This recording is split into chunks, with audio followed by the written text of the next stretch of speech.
Ha?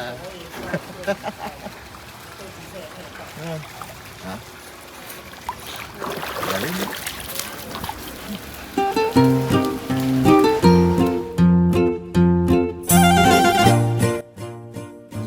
Yo mga idolo, magandang araw po sa lahat. Ngayon ay meron po tayong family bonding. Kaya hindi po muna ako mag-fishing. At ito nga po, kasama ko si Kiwi. At ugali po pala ni Kiwi na pagkalabas ng sasakyan ay siya muna ay magwiwiwi. Opo, ganyan po talaga ang ugali ni Kiwi.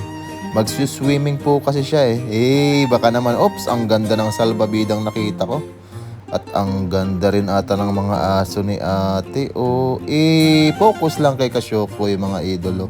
Dito nga pala tayo pupunta ngayong araw. Ayan sa Go-Go Water World. Sa may mga alagang aso dito sa Taiwan at kung gusto nyo ma-experience ang swimming kasama ng inyong aso, punta na po kayo dito sa Go-Go Water World. Napakaganda po dito mga idolo kasi nasa mountainside tayo. Dito nga pala ay matatagpuan sa Tongxiao at dito nga pala may dalawang asong nagbabantay kaya wag ho tayong maingay. Ito po yung entrance nila mga idolo. Ayan, ang ganda ng place. Talaga mag-i-enjoy ang ating mga alagang doggy. Opo, nag-i-enjoy na nga po ang Kasyokoy. Paano pa kaya mga doggy, di ba? Ganda ayun yung kanilang swimming pool mga idolo. At syempre kasama natin dito si Kasyokoy at si Meme. Ayan, at kasama nila si Kiwi. Hindi namin sinama yung dalawa pang aso namin mga idol kasi si Kiwi lang ang kaya namin bitbitin. Yes mga best promises. At ito na nga, papasok na tayo sa loob para malaman po natin ang ating mga dapat gawin. 前面那一整排就是狗狗澡间了，洗澡啊、吹毛、烘毛都在那边进行。进泳池之前呢，随便找一间，帮他们把身上粉的稍微带一下，再让他们进去。然后进去玩水，大概每个半个小时、30分钟左右就出来上下厕所。方式每个入园费是200，其中100可以折抵餐点，然后它大概几公斤？4公斤以下460，这个费用包含了游泳、自助洗澡。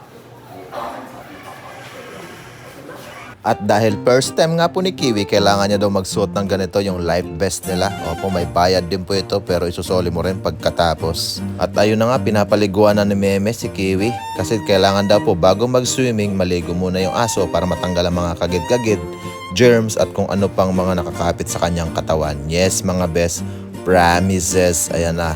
At pagkatapos ng maligo ni Kiwi mga idol ay susutan na namin siya ng kanyang life vest. Ayan diba? Para safe na safe ang ating mga alaga lalo na kung first time nila mag-swimming. At eto na nga, pagkatapos ni Kiwi magsuot ng kanyang life vest ay pupasok na sila ni Meme sa swimming pool. Hindi ko talaga malaman kung sino ang excited sa kanila. Si Kiwi nga ba o si Meme? Tignan niyo naman ang lakad ni Meme, napakabilis. Go!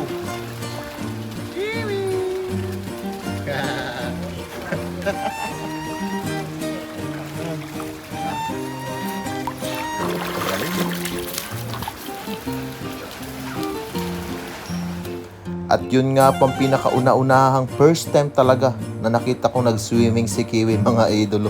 Yung langoy na yun talagang kanaunahang langoy niya sa buong buhay niya.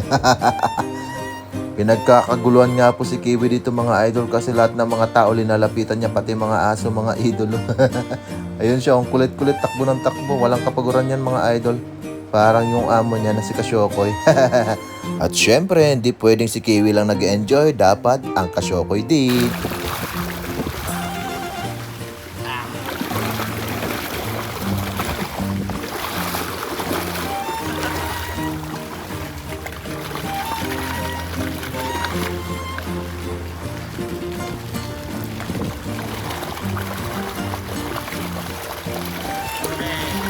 At sobrang pagod nga ng pagbubugsay ko mga idol kaya naisipan muna namin kumain dito at syempre papainumin ko na rin yung ating alagang aso. Yan, Kiwi, inom ka muna dyan at magme-merienda muna kami. Alright? At pagkatapos nga namin kumain ay pinaliguan na namin si Kiwi. Ayan, at sinashampuan na siya ni Meme. Yes sir, ayan, kasama ko si Meme dyan na nagpapaligo kay Kiwi mga idolo.